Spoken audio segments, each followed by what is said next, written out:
Humanity encountered the Galactic Empire and couldn't stop chuckling. Commander Sarah Chen was halfway through her morning donut when the proximity alarm started screaming. She wiped the sugar off her fingers and looked at the holographic display aboard the Earth Defense Station Alpha. 2,000 massive ships had just materialized near Jupiter, their hulls gleaming like polished obsidian against the starfield.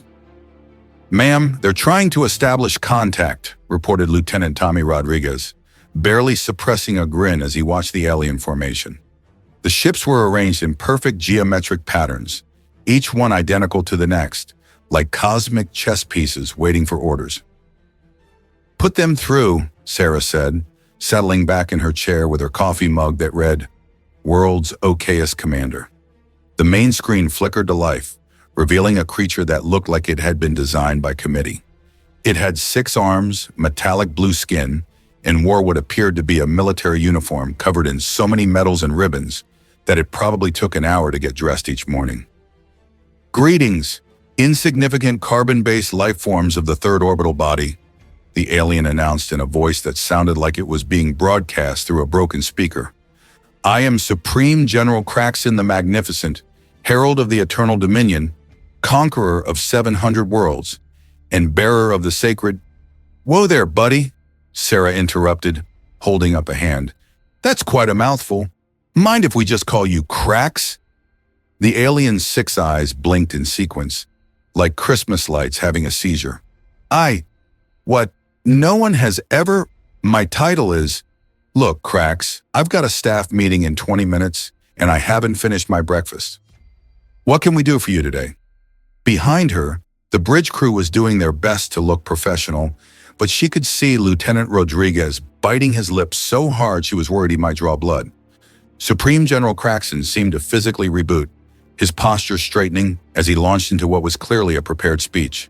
"By the authority vested in me by His Imperial Majesty Emperor Zorkthul the Eternal, ruler of the infinite void, master of—" "Skip to the good part," Sarah said, taking another bite of her donut. The alien's metallic skin shifted to a darker shade of blue. "You will surrender your pathetic world to the glory of the Eternal Dominion. Resistance is futile. Your species will be cataloged, processed, and assigned productive roles within our vast empire." Sarah nodded thoughtfully. "Okay, and what's in it for us?" What is in it for you?" "Yeah, like what's the benefits package? Do you guys have dental? Because honestly, our healthcare system could use some work." Supreme General Craxton stared at her for a long moment. In the background, she could see other aliens frantically consulting what looked like a manual titled Standard Conquest Procedures Volume MCM Exum. "Benefits package?" the general repeated slowly. "You know, perks, vacation time, sick leave, retirement plans. If we're going to be part of your empire, we want to know about the employee benefits." The alien delegation began talking among themselves in rapid clicks and whistles that sounded like a fax machine having an argument with a dolphin. We do not offer benefits," Craxton finally said. "You will serve the empire. That is the benefit." Sarah made a note on her tablet.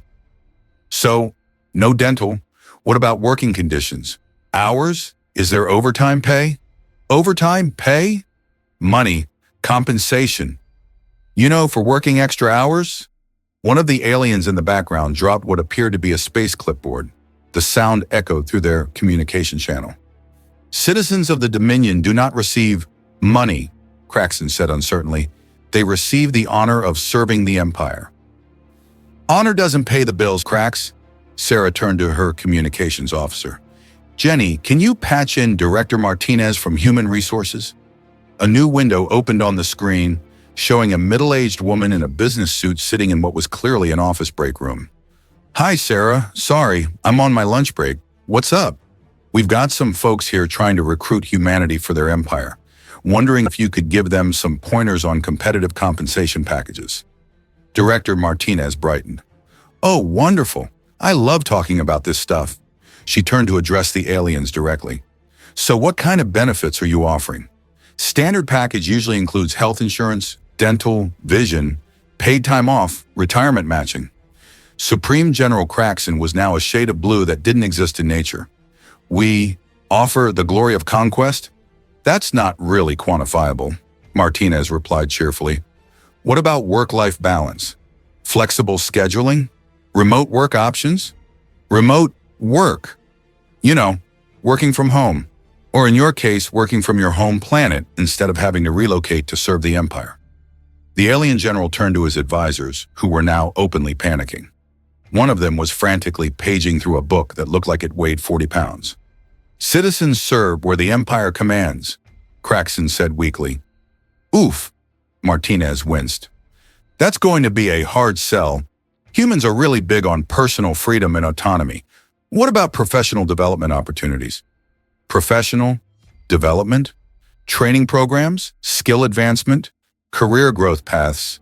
You can't expect people to stay motivated if they're stuck in the same job forever. Sarah was enjoying this more than she probably should have been. Also, what's your policy on creative expression? We've got a lot of artists, musicians, writers. Do they get to keep doing their thing? The aliens were now huddled in what appeared to be an emergency conference. She could hear frantic clicking and the occasional sound of what might have been alien cursing. Art serves no purpose in the Dominion, Craxton finally announced. All citizens contribute to the glory of the Empire through productive labor. No art? Lieutenant Rodriguez spoke up for the first time. Dude, that's not living. That's just existing. Yeah, added Communications Officer Jenny Chen. What do you do for fun? Fun? The alien general said the word like it physically hurt him. Entertainment, relaxation, hobbies. You know, fun stuff. Supreme General Craxton consulted his advisors again. The conversation was getting more heated, with several aliens gesticulating wildly with all 6 of their arms. The Dominion does not require fun, he said eventually. Order and productivity are sufficient. Sarah shook her head. Man, you guys really need to work on your pitch. Director Martinez, what do you think? Honestly, this is the worst job offer I've ever heard. No benefits, no creative freedom, mandatory relocation, no fun allowed. Martinez was typing notes on her tablet. I'm pretty sure this violates about 17 different labor laws. We are not offering employment, Craxton exploded, his calm demeanor finally cracking. This is conquest, domination. You will submit or face the consequences. What consequences? Sarah asked mildly. We will demonstrate the power of our weapons? Oh, like a weapons test? Cool. We love those. Want to see ours? Before the alien could respond, Sarah nodded to her tactical officer. Nguyen, fire up the Aurora array.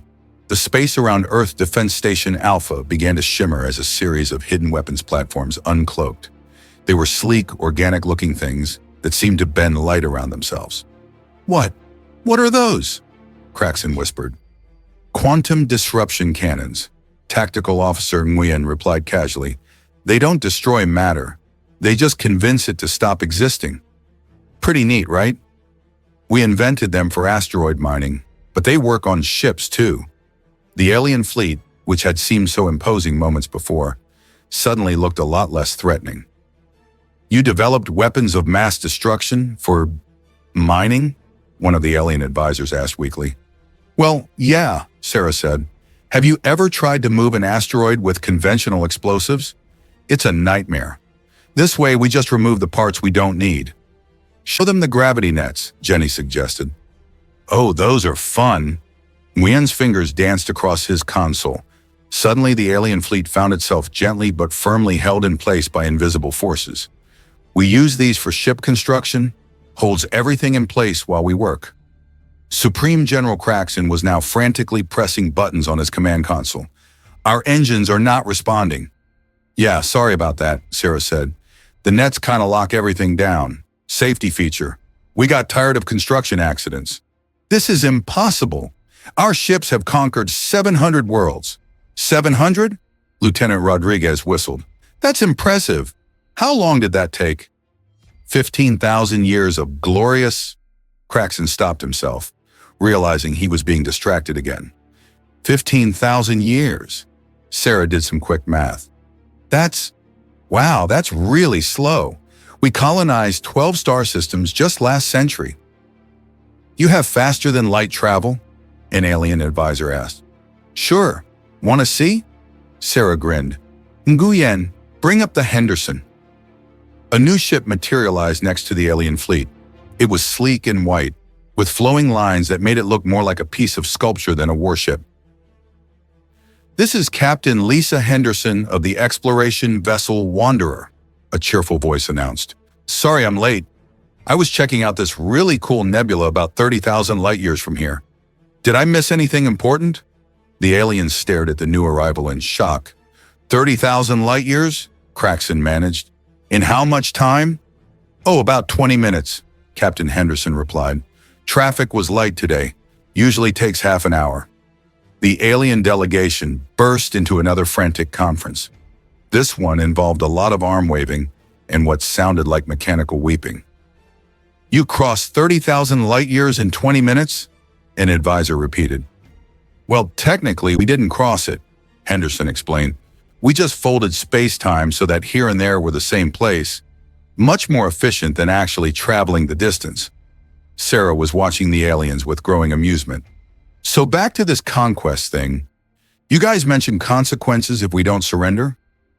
Supreme General Craxton seemed to have aged several years in the past few minutes.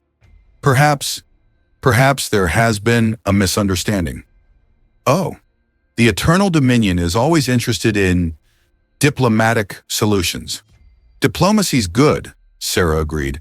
We like diplomacy. What did you have in mind? A cultural exchange program?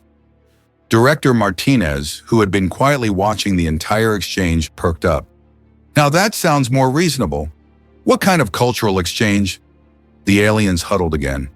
This time the conversation was quieter, more desperate. We could share our military expertise, Craxton suggested weakly.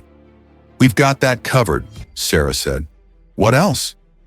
Our administrative efficiency? We tried efficiency once, Lieutenant Rodriguez said. It was boring. We like a little chaos in our lives. Our knowledge of conquered worlds?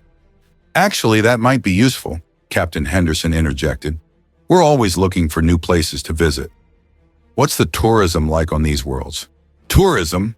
Craxton looked confused again. You know, vacation spots, beautiful scenery, interesting culture, good food. The conquered worlds provide resources for the Empire. They are not for vacation.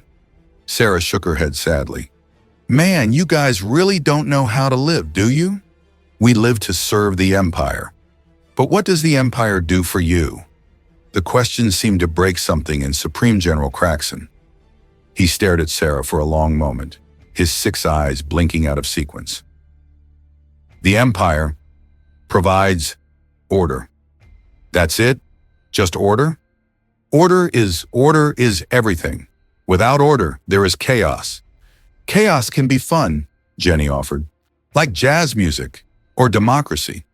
Democracy? Several aliens said the word at once, like they were testing out a new flavor of food. Government by the people, Sarah explained. We vote for our leaders. If they do a bad job, we vote for someone else. The people choose their rulers? Well, yeah. Who else would choose them? The alien conference had dissolved into what appeared to be an existential crisis. Several of them were sitting on the floor of their bridge staring at the ceiling. In the Dominion, Craxton said slowly, the Emperor rules because he is the Emperor. His father ruled before him and his father before him. What if the Emperor is bad at his job? The Emperor cannot be bad at his job. He is the Emperor. Sarah winced. That's not how leadership works. Good leaders earn their position through competence and the trust of the people they lead. But without absolute authority, how do you maintain order? We don't need much order, Rodriguez said. People are pretty good at figuring things out for themselves. That is impossible. Without central control, there would be anarchy. Actually, Director Martinez interjected, studies show that societies with more personal freedom tend to be more stable and prosperous. People take better care of things when they have a say in how they're managed. Supreme General Craxton was now sitting in his command chair like he'd been deflated. But we have conquered 700 worlds. We must be doing something right. Have you ever asked the people on those worlds if they're happy? Sarah asked gently. The question hung in the air like a physical thing. The aliens all looked at each other with what appeared to be dawning horror. Happy, Craxton whispered. Yeah, content, satisfied with their lives, looking forward to tomorrow. Citizens of the Dominion do not need to be happy. They need to be productive. What's the point of being productive if you're not happy? The alien general opened his mouth, closed it, opened it again, then just stared at her. Let me ask you something, Sarah continued. When was the last time you laughed, found something funny, felt joy, smiled because something amused you? Craxton thought for a long moment. I do not understand the question. The bridge of the Earth defense station fell silent. Even the normally cheerful crew seemed affected by the alien's admission. Sir, one of Craxton's advisors spoke up hesitantly. What is laughing? Sarah looked at her crew, then back at the aliens. Jenny, show them that video from last week, the one with the cat and the robot vacuum. The communications officer grinned and uploaded a file to the alien ship. On their screen, a small Earth feline was riding a circular cleaning device around a living room, looking alternately terrified and exhilarated, while a human voice giggled in the background. The aliens watched in complete silence. The small predator appears to be enjoying its transportation, an advisor observed. Yeah, and the human recording it thinks it's hilarious, Sarah explained. See how the cat keeps falling off but climbing back on? It's unexpected, harmless, and kind of absurd. That's what makes it funny. The human makes those sounds because of the animal's behavior. Laughter, Lieutenant Rodriguez said. It's what happens when we find something amusing. And this serves what purpose? It makes us happy, Sarah said simply. Life is better when you can laugh at the silly things that happen. Supreme General Craxton was staring at the video replay. The human derives pleasure from observing the recreational activities of a domesticated creature? Pretty much. But why? Sarah thought about how to explain it. Because it's fun to watch something unexpected. Because the cat looks ridiculous but determined.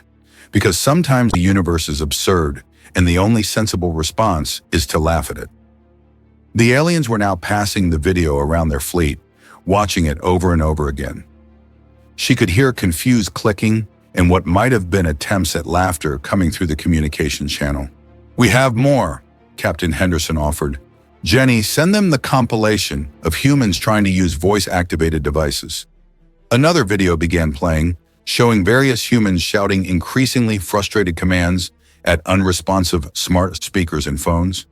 The devices consistently misunderstood everything, leading to a cascade of comedic misunderstandings. This time, one of the alien advisors made a sound that might have been a chuckle. The humans become frustrated with their own technology? Craxton asked. All the time, Sarah laughed. We create these amazing devices, then spend half our time yelling at them when they don't work right.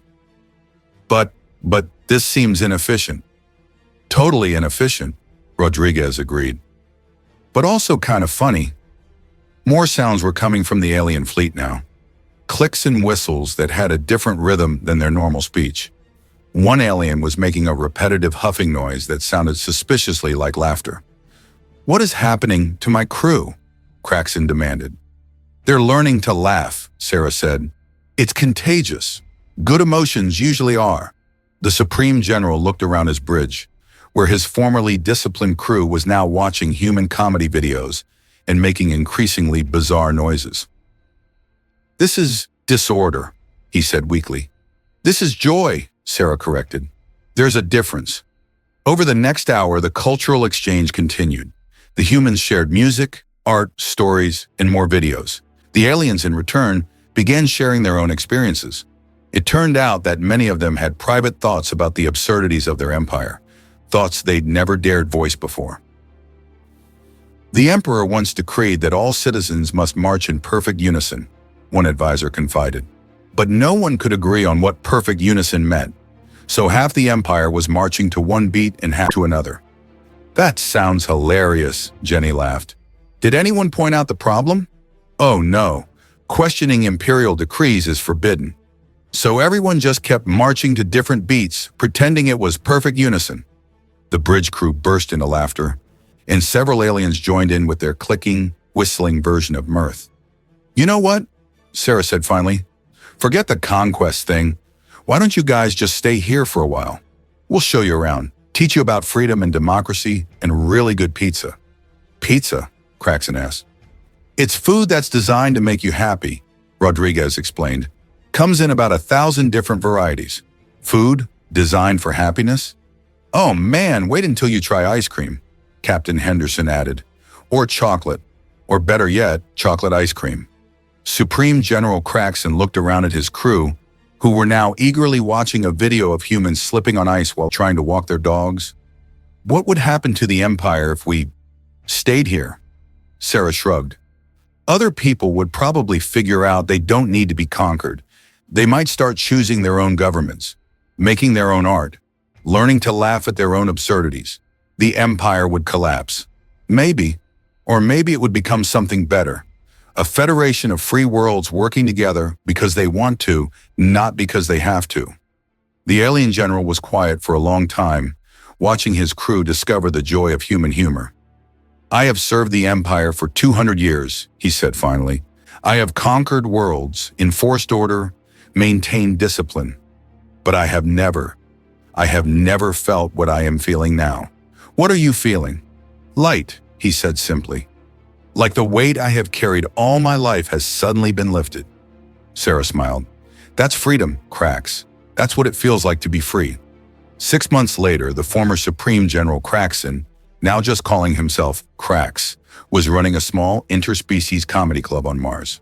His natural ability to find humor in bureaucratic absurdity made him surprisingly popular with both human and alien audiences. The Eternal Dominion had indeed collapsed, but not through war or rebellion. It simply fell apart as its citizens discovered that there were better ways to live. Planet after planet declared independence, not to fight the Empire, but to start their own experiments in self-governance. The former Emperor Zorkthal the Eternal had taken up painting and was reportedly quite happy creating abstract art that no one understood, but everyone agreed was very colorful. And throughout the galaxy, on world after world, beings who had never known laughter were learning to find joy in the unexpected, absurd, and beautiful randomness of existence. As Sarah often told the stream of refugees who arrived at Earth seeking asylum from their own oppressive governments, the universe is vast and strange and often ridiculous. The only sensible response is to laugh, learn, and make sure everyone gets a chance to be happy. The galaxy had never been the same, and frankly, it was a lot more fun this way. Captain Lisa Henderson was exploring a nebula near the galactic rim when her sensors picked up something unusual. A massive space station, clearly artificial, but broadcasting what appeared to be a distress signal. "This is the UES Wanderer responding to your distress call," she transmitted as her ship approached the station. "What's your situation?" The response came back in perfect, if overly formal English. "Greetings, Vessel Wanderer. This is Administrative Complex, Zeta 9 of the Bureaucratic Hegemony. We are experiencing a critical emergency situation." "What kind of emergency? Hull breach? Power failure? Life support issues?" There was a long pause. "Our filing system has become disorganized." Henderson blinked. "I'm sorry, did you say your filing system?" "Affirmative. Due to a series of unfortunate events, our documentation archive has been corrupted.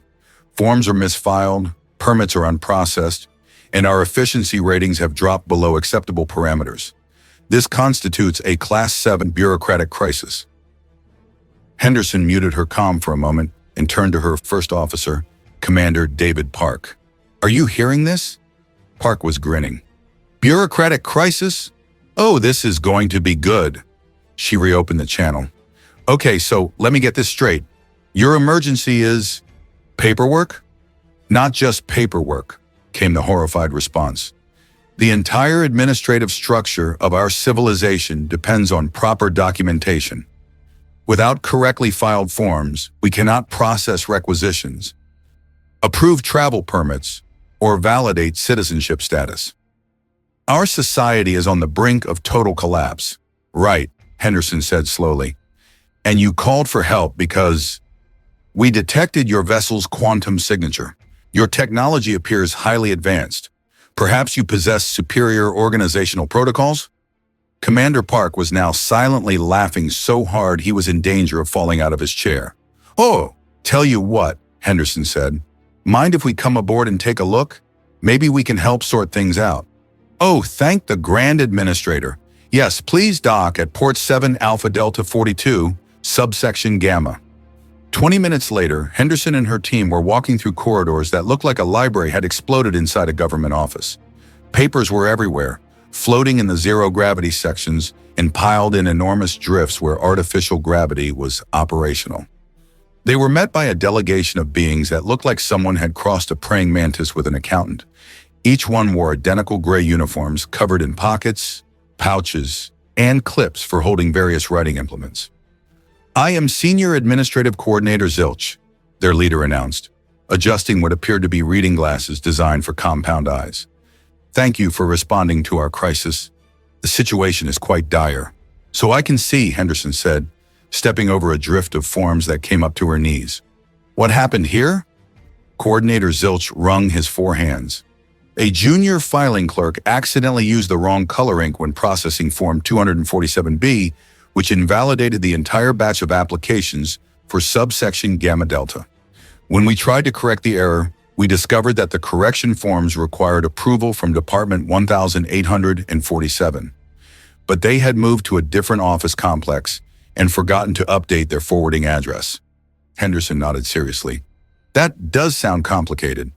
"It gets worse," Zilch continued. "While searching for Department 1847, we accidentally misfiled 3,000 citizenship renewals under agricultural equipment instead of personnel management. When we tried to retrieve them, we couldn't remember which filing cabinet we'd used because our filing system index was stored in the same cabinet."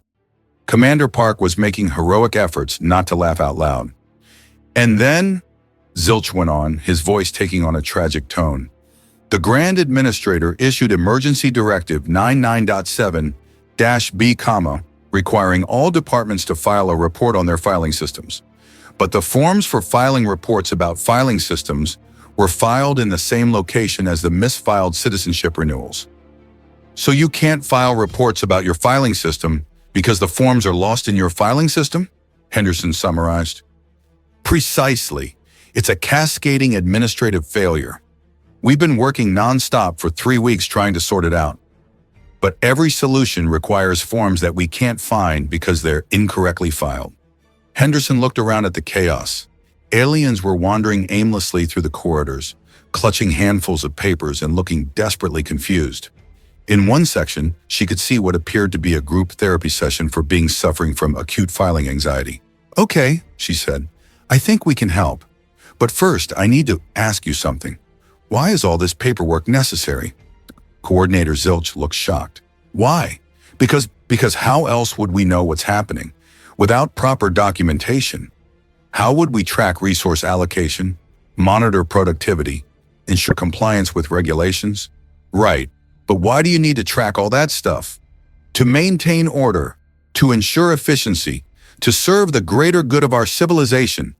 Henderson nodded. "And what is the greater good of your civilization?"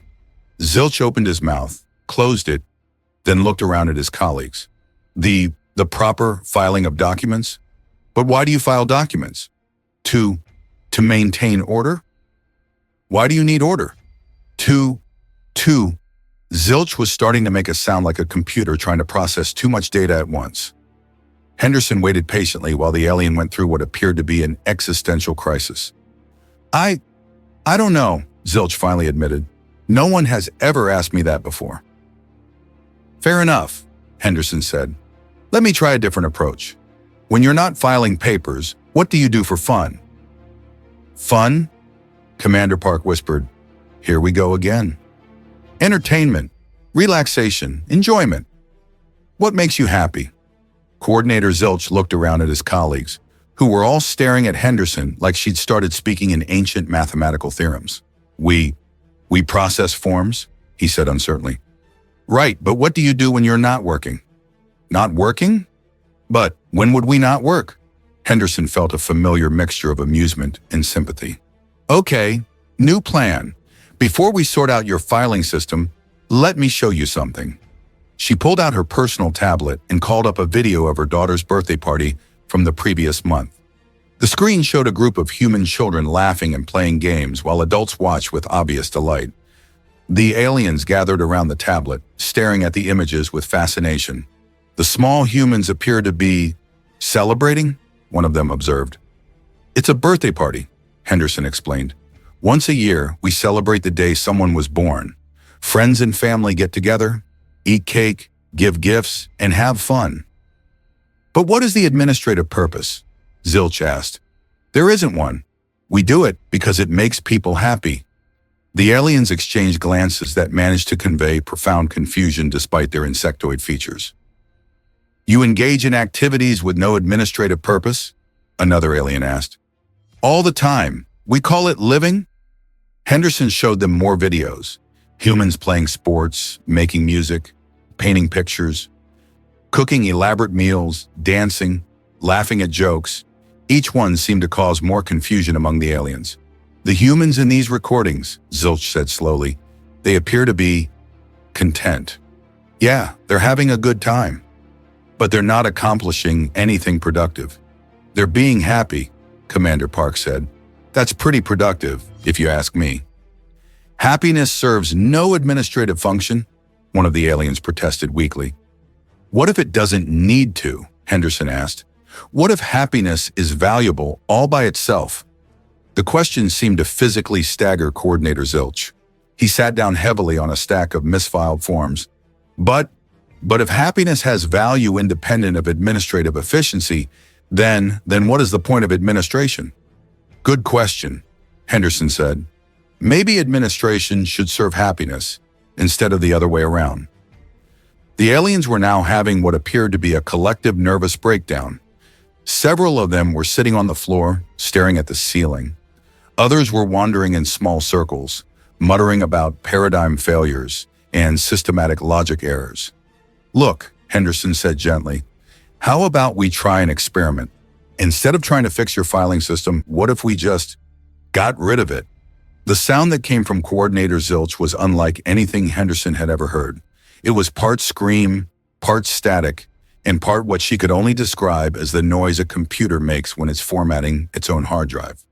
Get rid of the filing system, he managed. Just temporarily.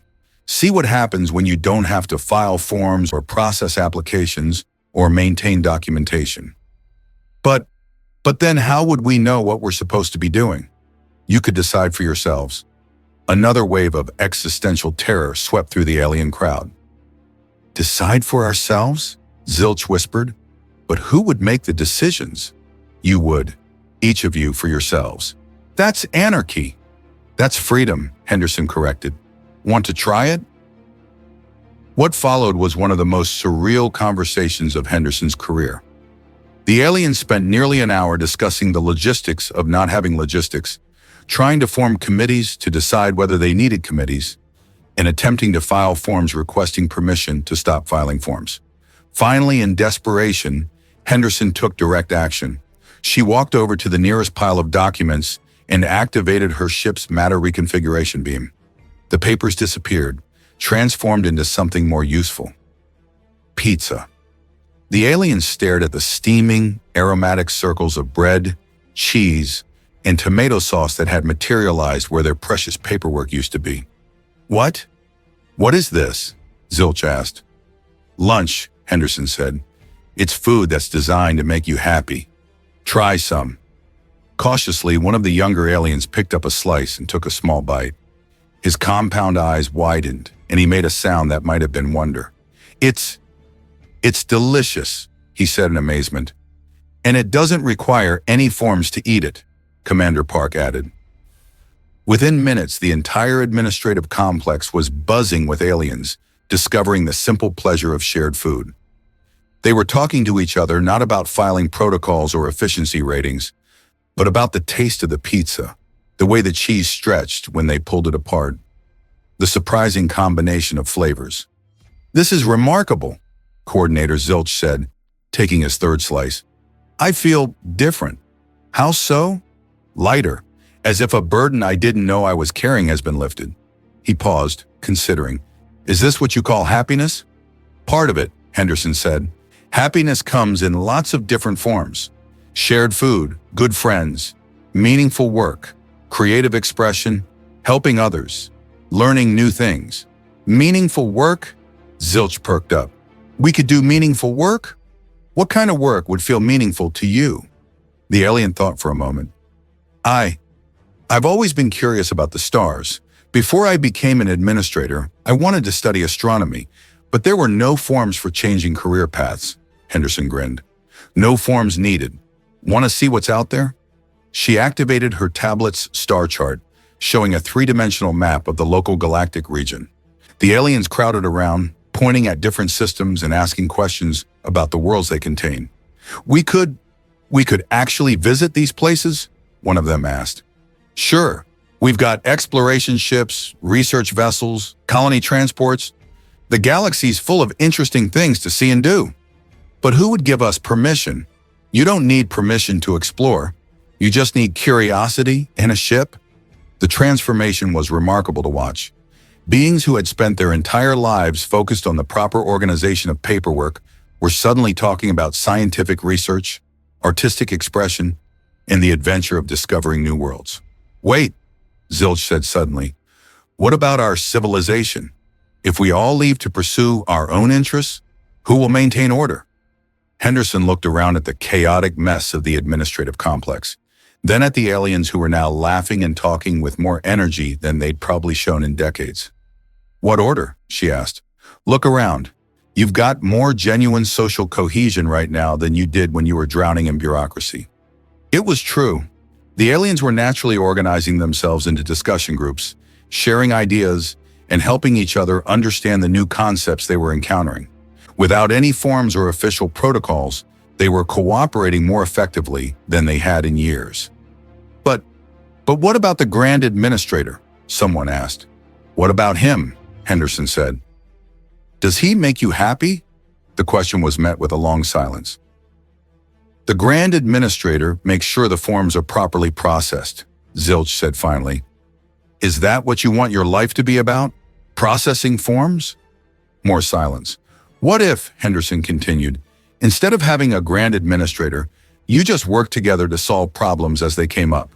Help each other, share resources, make decisions together based on what actually makes sense? The aliens looked at each other uncertainly. But how would we know if we're making the right decisions? Zilch asked. You'd figure it out as you go, Commander Park said. That's what we do. Sometimes we make mistakes, but we learn from them and try something different next time. Esau, you're allowed to make mistakes. Encouraged to, actually, Henderson laughed. That's how you learn. Our whole civilization is basically built on trying things, failing spectacularly, laughing about it, and then trying something else. One of the younger aliens raised a tentative hand. What if we tried running our complex without administrators for a week, just to see what happens? The suggestion caused another round of panic clicking, but this time it was mixed with what sounded like excitement. We could set up voluntary committees, another alien suggested. People could join if they wanted to help with specific projects. And if someone didn't want to join a committee? Zilch asked. Then they wouldn't have to, Henderson said simply. They could pursue their own interests, help in other ways, or just enjoy themselves. Enjoy themselves. Zilch repeated the phrase slowly, like he was tasting something exotic, without filing a form requesting permission to enjoy themselves, without filing any forms at all. Over the next few hours, Henderson watched as the bureaucratic hegemony spontaneously dissolved into something that looked suspiciously like a functioning community. Aliens who had spent decades processing meaningless paperwork were suddenly discovering talents they never knew they had. The former senior filing specialist turned out to have an incredible gift for music, creating haunting melodies with instruments improvised from office supplies. The deputy assistant administrator of form processing discovered she was a natural teacher, patiently explaining stellar cartography to anyone who wanted to learn. Even Coordinator Zilch found his calling. His meticulous attention to detail, freed from the constraints of bureaucratic procedure, made him an excellent event organizer. Within 6 hours, he had arranged the first interspecies cultural festival in the station's history. "You know what the strangest part is?" he confided to Henderson as they watched aliens and humans dancing together to improvised music. "I'm more organized now than I ever was when organization was my job." "That's because you're organizing things that matter to you," Henderson replied. "When work is meaningful, it doesn't feel like work." "Is this how all human organizations function?" Henderson laughed. "Oh, we still have plenty of bureaucracy, but we try to keep it in the service of things we actually care about. And when it stops serving those things, we change it. You can change organizational structures all the time. Governments, companies, institutions, they're all just tools. When a tool doesn't work anymore, you fix it or replace it." Zilch watched as one of his former subordinates, now freed from the tyranny of form processing, successfully taught a group of human children how to juggle with multiple arms simultaneously.